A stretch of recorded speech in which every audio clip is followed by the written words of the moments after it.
Magandang araw sa inyong lahat mga par. Kumusta na kayo? Sana ay nasa mabuti at ligtas kayo na kalagayan sa inyong lahat. Magandang araw po. At sana ay happy ang inyong Sunday, happy ang inyong weekend kasama ang inyong mga pamilya mga par. Sa lahat ng mga mahal nating mga OFW, magandang araw po sa inyong lahat at sana po ay mag-ingat po kayo palagi. Eto mga par, good news para sa akin mga par. Napakagandang balita ito, napaka-positive ng balitang ito mga par.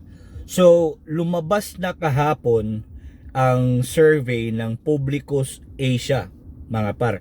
Itong Publicus Asia, ito yung isa sa mga pinaniniwalaan kong survey compared doon sa ibang mga survey firms mga par. So Publicus Asia nagpalabas ng bagong resulta ng kanilang ginawang survey para sa mga senador ngayong darating na May 2025 election mga par. So itong survey na to ginawa ng Publicus Asia noong March 20 to 25 mga par. So ito yung kainitan at kasagsagan ng illegal na or pagpapaaresto kay Pangulong Duterte. So eto mga para sa akin, kung matatandaan nyo, nung mga nakaraang survey kasi napakalayo po nung ibang kandidato ng PDP laban. Pero dito sa bagong survey mga par, nako, baka talaga magkakatotoo yung mga pangarap lang natin ika nga or parang hope lang natin ika nga mga par. So eto na mga par, again ang survey na to ay from Publicus Asia na ginanap noong March 20 to 25. Kainitan at kasagsagan ng illegal na pagpapaaresto kay Pangulong Duterte. So eto na mga par, consistent pa rin sa lahat ng mga survey firms at number 1 andyan si Senator Bongo.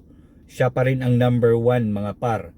At number 2, ito yung kinagulat ko mga par, hindi ko inaasahan ito kasi kung dati ang number 2 is si Erwin Tulfo or si Senador Bongo, 'di ba? Pero eto mga par, nakaka-surprise. At number 2, nandyan si Senador or Senator Bato de la Rosa mga par. So number 1 si Senador Bongo, number 2 ngayon si Senador Bato de la Rosa. O di ba, napakagandang balita niyan mga par. At number 3, ito surprise din to mga par ha. Nakakabigla din ito. At number 3 mga par, nandyan si Bam Aquino. Yan, siya yung, kung matatandaan nyo sa mga dating surveys, wala sa Magic 12 itong si Bam Aquino mga par. Pero ngayon sa Publicus Asia, number 3 si Bam Aquino mga par. At number 4, nandyan si Senador or former Senador Ping Lacson, ang number 4 mga par. At number 5, ito rin mga par, sa mga previous na mga surveys wala ito sa Magic 12, pero sa resulta ngayon or kahapon, number 5 Kiko Pangilinan mga par, siya yung number 5. So hindi ko na lalahatin yung resulta mga par, no? Basta para sa akin, nakikita kong may laban at lumalapit na papasok ng Magic 12 ang mga kandidato sa PDP laban. So napakaganda at positive ito para sa atin mga par. Kasi si Attorney Marcoleta mga par, kung natatandaan nyo, tanggal yan sa Magic 12. Hindi pumasok yan minsan sa mga nakaraang survey sa kahit saang survey firm. Hindi yan pumapasok sa Magic 12 si Attorney Dan Marcoleta. Pero ngayon mga par, number 12 na si Attorney Marcoleta. Number 12 si Attorney Marcoleta. Napakagandang balita and development yan mga par. So ibig sabihin, unti-unti nang lumalaban at pumapasok sa Magic 12 yung mga kandidato sa pagkasenador ng PDP laban.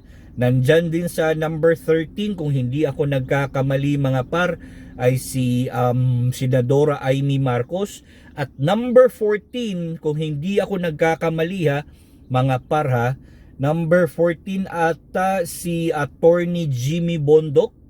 Oo, si Attorney Jimmy Bondoc ang nasa number 14 or number 13. Tapos ang nasa number 17 at number 18 nandyan si Philip Salvador at si Attorney Vic Rodriguez. Ito mga par, para sa akin magandang balita at surprise ito kasi kung matatandaan nyo, dalawa lang sa kandidato ng PDP laban ang pasok sa Magic 12. Yung consistent talaga na laging pumapasok sa Magic 12. Si Bato de la Rosa at si Bongo. Pero ngayon, number 1 na si Senador Bongo, number 2 si Senator Bato de la Rosa, si Attorney Marcoleta na hindi pumasok minsan sa Magic 12. Lagi yang tanggal sa Magic 20. Nasa 25, 26, 30. Pero ngayon, number 12 na si Attorney Marcoleta mga par, napakagandang balita niyan. At malapit na rin pumasok sa Magic 12 yung ibang kandidato pa ng PDP laban kasi ilang boto lang naman yan, di ba, para pumasok sa Magic 12 sina Attorney Jimmy Bondoc, Attorney Vic Rodriguez at si Philip Salvador. So ayan lang muna mga par, no. Again, ako sa resultang ito nakikita ko na unti-unti nang pumapasok ang mga kandidato natin sa PDP laban sa Magic 12 at sana'y sa mga darating pa at susunod na survey ng Publicus Asia mga par ay makakapasok na yung ibang kandidato ng PDP laban sa Magic 12. Yan lang muna mga par. Again, solid PDP tayo, ilaban natin to at ipanalo natin to gaya ng sabi ni Pangulong Duterte. Ingat mga par, happy Sunday.